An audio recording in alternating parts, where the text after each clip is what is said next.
दिल्ली के जनकपुरी में है, जहां पर मीट विद इन्फ्लुएंसर का कार्यक्रम हुआ, जहां पर केंद्रीय मंत्री के साथ साथ जयशंकर के साथ माननीय सांसद प्रवेश सिंह वर्मा पहुंचे। और आज हमारे साथ में बीजेपी के युवा नेता शशि यादव जी अभी निगम का चुनाव जीतकर एक बहुमत के साथ सरकार के पक्ष में अभी वोट हुई है, और जानेंगे आने वाले समय में उनकी क्या सरकार के प्रति जो उपलब्धियां हैं उनके बारे में क्या विचार है। भाई साहब नमस्कार। नमस्कार जी।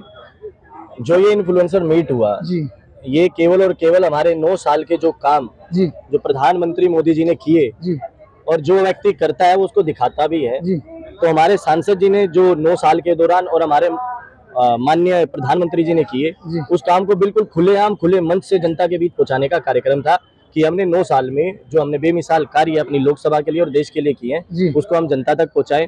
और एक जो 2 तरह की दुनिया होती है, एक फिजिकल दुनिया, एक डिजिटल दुनिया। और जब 2014 में नरेंद्र मोदी जी की सरकार आई तो आप देख सकते हैं कि सरकार के अंदर भी और राजनीति के अंदर भी डिजिटल वर्ल्ड को किस प्रकार से भारतीय जनता पार्टी ने अपने हाथों रखा, और ये उसी का ही एक हिस्सा था। और अपने कामों को खुले मंच से सबके सामने कि हम अपने काम बताएंगे, और खुला मंच था। जयशंकर जी ने भी खुला माइक सबको दिया था कि यदि कोई आपका प्रश्न है तो हमसे पूछिए। तो ये अपने काम को पहुंचाने का हमारा जरिया था। बात करूँ तो 3 तरह के माध्यम होते हैं, सांसद निधि से पैसा मिलता है, विधायक निधि से मिलता है, और उसके बाद आपकी बारी आती है निगम की बात करते हैं। अभी हाईवे का निर्माण किया, साथ में आयुष्मान योजना का भी जिक्र किया, साथ में बहुत सारे काम हुए, जैसे कि द्वारका सेक्टर 23 में माननीय सांसद जी ने बताया कि पार्क का उद्घाटन।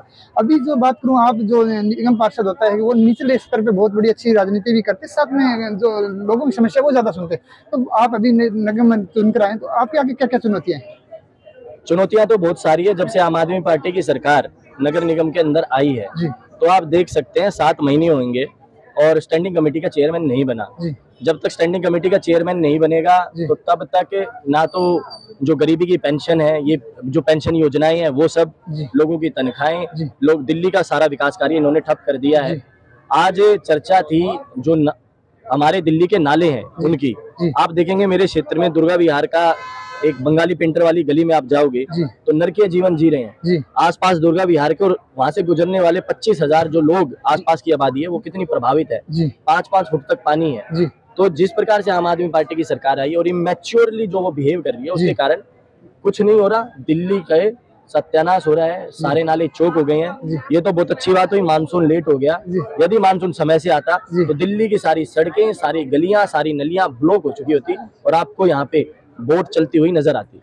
बात करूँ लास्ट में 1.5 साल के अंदर 2 चुनाव है, पहले लोकसभा चुनाव है जहाँ पे अभी आपकी सरकार है 9 साल से, उसके बाद में विधानसभा चुनाव है, तो आपको लग रहा है बदलाव हुआ? बदलाव तो पूरा हुआ है।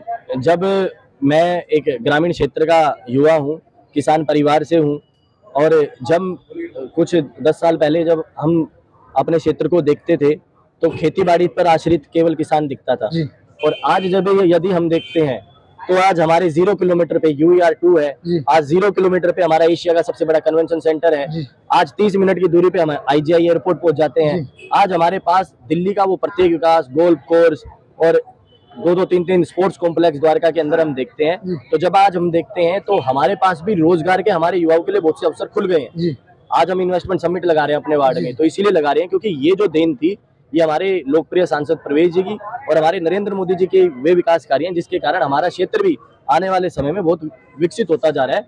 तो ये जो सोच है दिल्ली को उसके असली रूप की, ये केवल और केवल भारतीय जनता पार्टी की है, और वो काम भी जो दिल्ली सरकार के होने चाहिए। आज आप जब देखोगे जिस नजब का ड्रेन कहते थे, आज साहिबी नदी के रूप में जिसको डेवलप किया जा रहा है, मतलब कोई इंसान सोच नहीं सकता था कि उसको नदी के रूप में रिवाइव कर सकते हैं। केजरीवाल जी की सरकार 8 साल से थी, कभी उन्होंने ये सोचा कि इस नजबगढ़ ड्रेन को साहिबी नदी के रूप में रिवाइव किया जा सकता है? LG साहब आए और उन्हें किस प्रकार से 1 साल में 60-70% का काम कर दिया है। तो ये बदलाव हुए हैं और बदलाव प्रत्येक व्यक्ति को दिख रहे हैं। मैं बात करूँ अभी लास्ट में पर्सन युवा हो, और अभी आपके अंदर में कौन से एक मेन मुख्य कार्य रहा हुआ जो आप आने वाले समय में करोगे ताकि आने वाले समय में जो हमारी जनता है उसका फायदा हो? सबसे ज्यादा मुख्य कार्य हमारे एक नगर निगम पार्षद होने के नाते जो आधारभूत ढांचा है हमारे गांव का, वो आधारभूत ढांचा, गलियां, नालियां, इसको पूरा कंप्लीट करने का है।